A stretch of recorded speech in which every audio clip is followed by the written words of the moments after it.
Bonjour à tous et bienvenue dans cette vidéo pour une journée historique. Il y a 100 ans, jour pour jour, le 20-10-20, mais 1920, le lieutenant de vaisseau Paul Teste a ponté avec son avion sur le pont du Béarn qui était situé au mouillage au large de Toulon. La vidéo du jour, vous l'avez bien compris, va vous permettre d'en savoir plus sur qui était le lieutenant de vaisseau Paul Teste, plus sur qu'est-ce qu'était le Béarn, et ensuite derrière quelques petites anecdotes autour des premiers apprentissages en jet, premier apprentissage de l'histoire, ce genre de petites choses. Donc je ne suis pas historien, néanmoins j'aime beaucoup l'aérien, donc l'idée là ça va être de vous partager un petit peu la mémoire de nos ancêtres tout simplement, et mettre en avant ce grâce à qui l'aviation navale est ce qu'elle est aujourd'hui. Allez, c'est parti, jingle. Né le 2 octobre 1892 à Lorient, en bon breton, Paul Teste a rejoint l'école navale alors qu'il avait 17 ans. Initialement affecté sur des bateaux, il a fait la Première Guerre mondiale en tant que second sur un patrouilleur, et ensuite derrière il est venu à l'aviation. Pourquoi? Parce que l'aviation était en plein boom. On s'est rendu compte vers 1916-1917 que face aux menaces des U-boats, les sous-marins allemands, l'aviation était un des meilleurs remèdes, et il y a eu énormément d'investissements faits sur les hydravions. Pourquoi des hydravions contre des sous-marins? Parce que contrairement aux sous-marins nucléaires lanceurs d'engins actuels qui peuvent rester sous la surface de l'eau pendant des semaines, à l'époque, les sous-marins, les U-boats avaient passé la majorité de leur temps en surface. Je vous renvoie vers l'excellent film Das Boot, Seconde Guerre mondiale pour le coup, mais qui met bien en avant les différences entre l'utilisation du diesel versus les batteries. Pour faire simple, c'était des bateaux qui de temps en temps pouvaient aller sous l'eau mais ne pouvaient pas y rester trop longtemps. Donc si vous êtes en surface, un hydravion peut vous repérer et peut vous tirer des torpilles. C'est aussi simple que ça.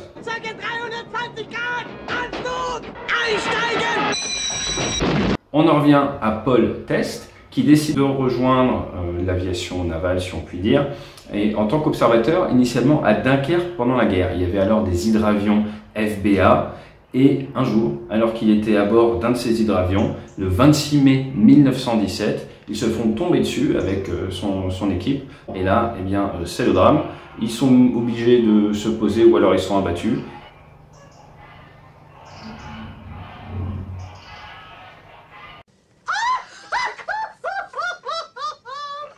Paul Teste se retrouve prisonnier par les Allemands à bord d'un torpilleur. Il est alors amené à Karlsruhe en Allemagne où il est fait prisonnier de guerre, il s'échappe. Le 14 janvier 1918, il arrive à s'échapper par la Hollande, à rejoindre la France où il est nommé lieutenant de vaisseau, c'est l'équivalent d'un capitaine dans la marine, et à partir de là, il descend à Corfou, puis ensuite à Saint-Raphaël et restera dans l'aviation navale.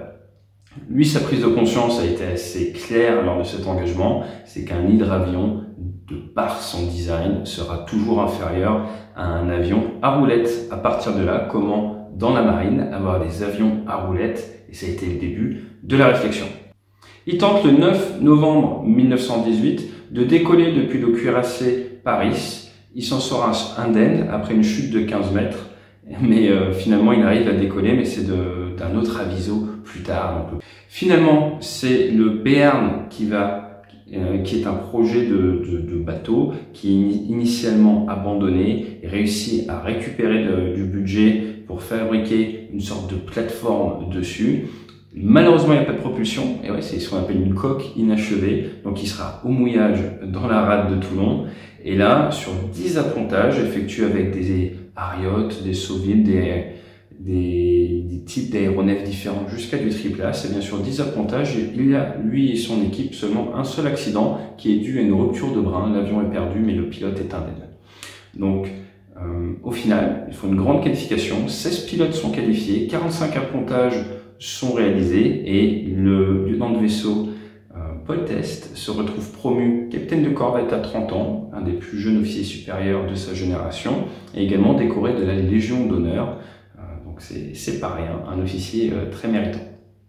Il rejoint ensuite derrière le ministère à partir de 1925, et là, il a vraiment une envie farouche de donner envie aux citoyens français. Il y a des citations intéressantes de sortir de leur zone de confort, et lui décide de faire des grands raids et décide de rejoindre Paris à Karachi avec un avion. En fait, il est dans les précurseurs des grands raids qui permettront à Lindbergh de faire la traversée. Donc lui, son objectif, c'est un raid de 5000 km.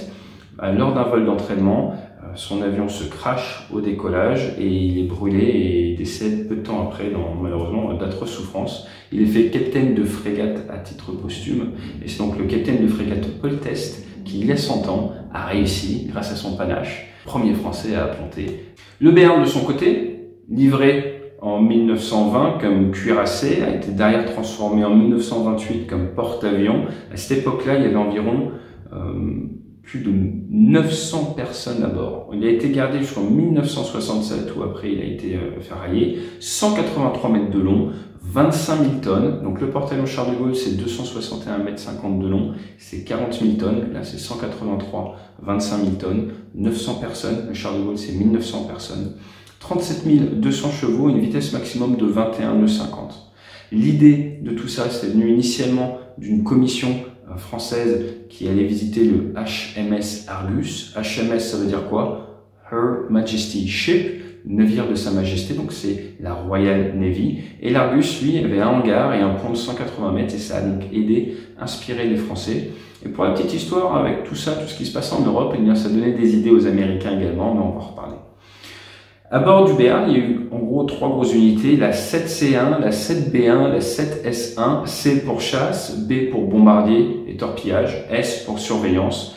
Et là, il y a eu une multitude de types d'aéronefs différents. Je vous mets quelques images du PL2, du PL4, du Wibo, enfin plein d'avions différents. Et la première action de feu, eh bien, ça a été le 27 octobre 1929 pour le Béarn. Ça a été un raid dans le sud Maroc. Donc c'est ce qui compte officiellement comme première mission de guerre depuis un porte-avions français.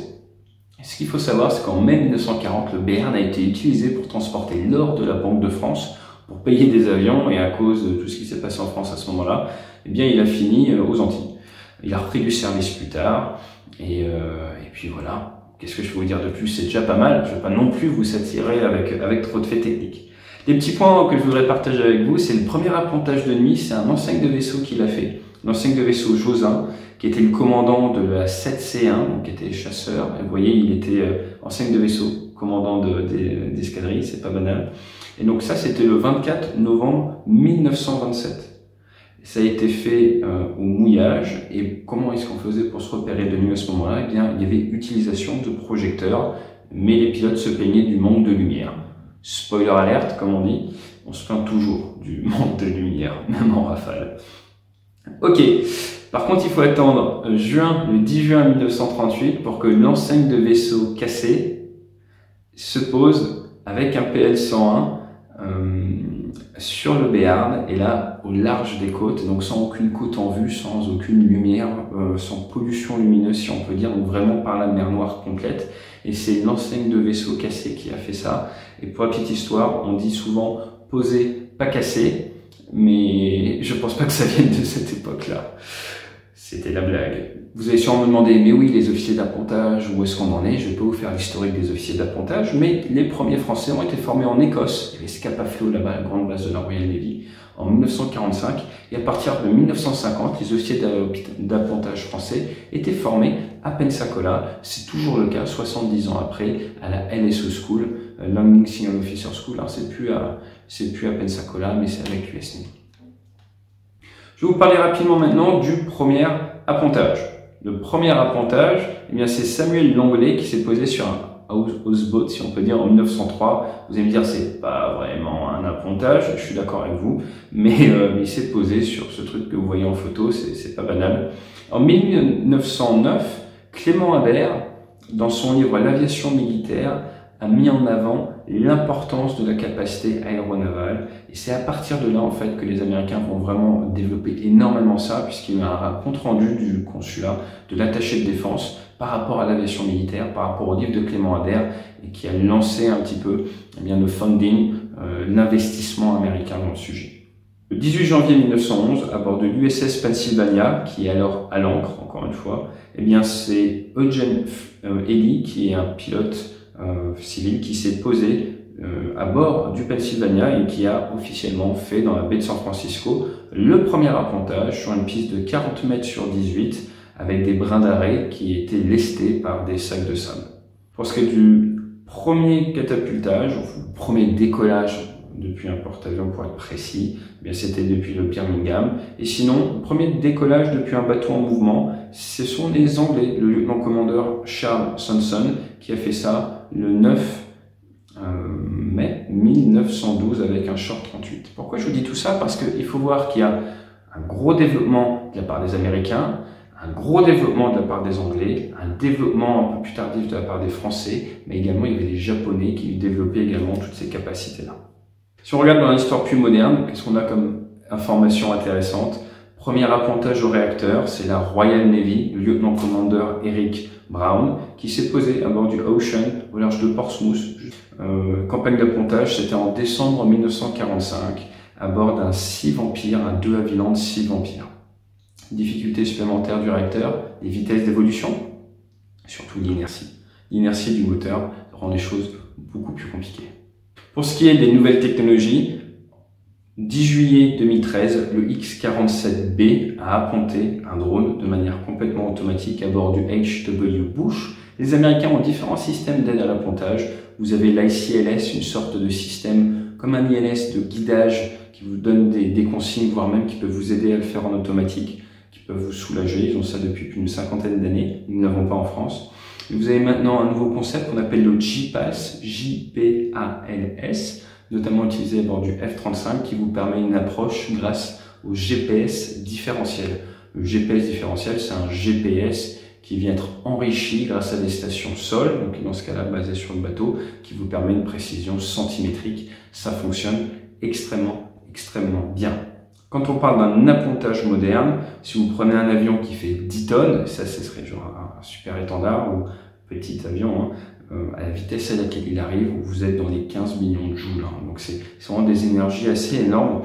Et je vais arrêter là. L'idée c'était vraiment de marquer un petit peu le coup avec le lieutenant de vaisseau Paul Test qui il y a 100 ans a fait le premier appontage à bord du Béarn. Maintenant vous le savez, c'était pas le premier de l'histoire tout court parce que c'est les Américains qui ont fait le premier. Et voilà. Donc si vous avez des questions, n'hésitez pas à les mettre en dessous. Sur la chaîne, je vais sortir un nouveau format que je vais appeler le Monthly Debrief, le débrief mensuel.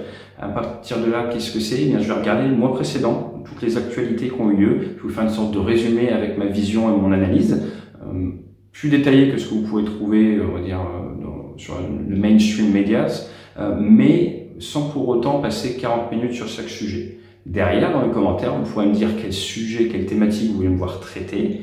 Et à partir de là, eh bien, je traiterai beaucoup plus en détail et je vous ferai le monthly dogfight. Et le dogfight, c'est moi, athée, versus un sujet. Et là, on va creuser et vous saurez tout ce qu'il y a à savoir sur ce sujet. Ces formats-là, il y aura une version anglaise, une version française. Et ce sera des dogfights différents en anglais et en français. Comme ça me permet de faire au minimum 4 vidéos assez intéressantes pour vous par mois. Et ça ne m'empêche pas de continuer à sortir d'autres types de vidéos comme celle-ci, en réaction à l'actualité. Ou alors, eh bien, je vous oublie pas, avec les contrôleurs aériens, je vais m'attaquer un petit peu au montage des interviews, tout ça. Si vous cherchez un conférencier ou autre, eh bien, n'hésitez pas, appelez-moi, des workshops, des choses comme ça. Pour ce qui est du livre, comment vous dire, le livre en VF, il va peut-être être un petit peu retardé, parce qu'il y a une maison d'édition qui est venue me voir et nous sommes en discussion. Donc je ne vais peut-être pas le sortir en auto-édition, peut-être profiter d'une grande maison d'édition pour le sortir. Comme on dit dans le bouchonnois, stand-by pour débrief en VF. C'est les aléas du direct. Allez, excellente semaine. Fly safe.